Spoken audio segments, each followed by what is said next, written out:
उन्होंने रावण से पूछा कि तुम किसे ले जा रहे हो? तो रावण बोला, शंकर भगवान ने मुझे अपनी पत्नी पार्वती को दान में दे हैं। श्री कृष्ण ने कहा कि तू कितना भोला है, क्या भोले बाबा तुझे पार्वती को दे देंगे?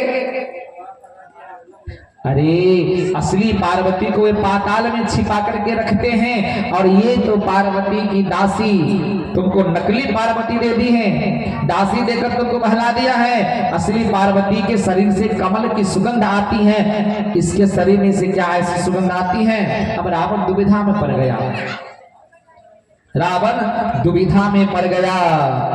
पार्वती जी की रावण के साथ जाने की इच्छा नहीं थी, तो पार्वती जी ने अपने शरीर से दुर्गंध निकाली, अपने शरीर से दुर्गंध निकाली। रावण ने उसी जगह पार्वती जी को छोड़ दिया, रावण वहां से चला गया।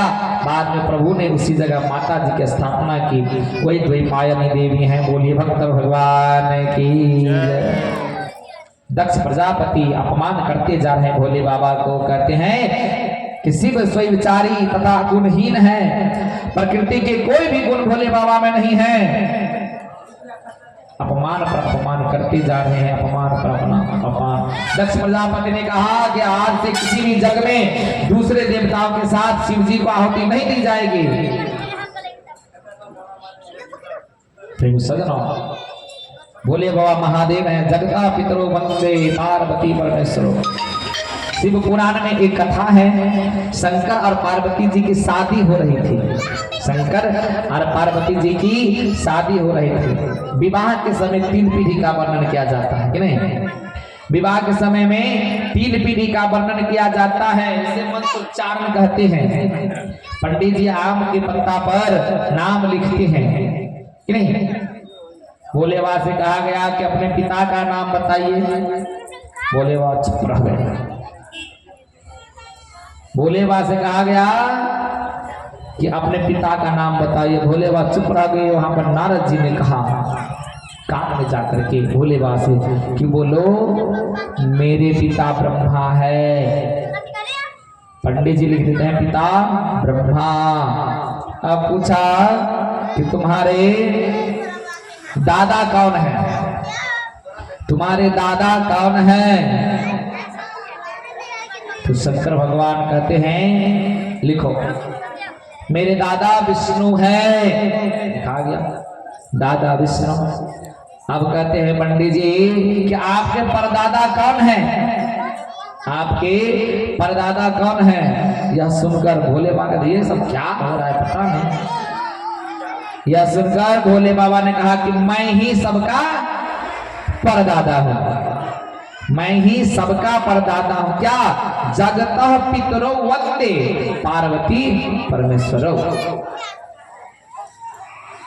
भोले बाबा महादेव है। सूत जी महाराज वर्णन करते हैं कि राजन भोले बाबा के मस्तक पर ज्ञान रूपी गंगा थी, निंदा सुनकर सहन कर ली। प्रेमी सदनों, सभा में नंदीकेश्वर नंदी जी महाराज विराजमान थे। उसने यह सब सहा नहीं किया नंदी जी महाराज से।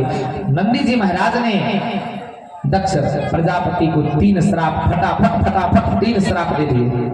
कहते हैं कि जिस मुख से तूने निंदा की है, जिस मुख से तूने निंदा की है वह तेरा सिर टूट जाएगा। 1 श्राप हुआ। और तेरे सिर के बदले में बकरे का सिर लगाया जाएगा। 2 श्राप हो गया। और तुझे ब्रह्म विद्या कभी प्राप्त नहीं होगी। 3 श्राप फटाफट दे दिए। प्रेम सजनों, भोले बाबा की निंदा करने वालों को कभी मुक्ति नहीं मिलती है। भोले बाबा कहते हैं नंदी जी श्राप दे रहे हैं। कहते तुम क्यों श्राप दे रहे हो? भोले बाबा ने सोचा मैं नहीं बोलूंगा तो नंदीकेश्वर दूसरे देवताओं को भी श्राप देंगे। तुरंत भोले बाबा नंदीकेश्वर पर सवार हो जाते हैं और कैलाश आ गए। भोले भक्तर भगवान की।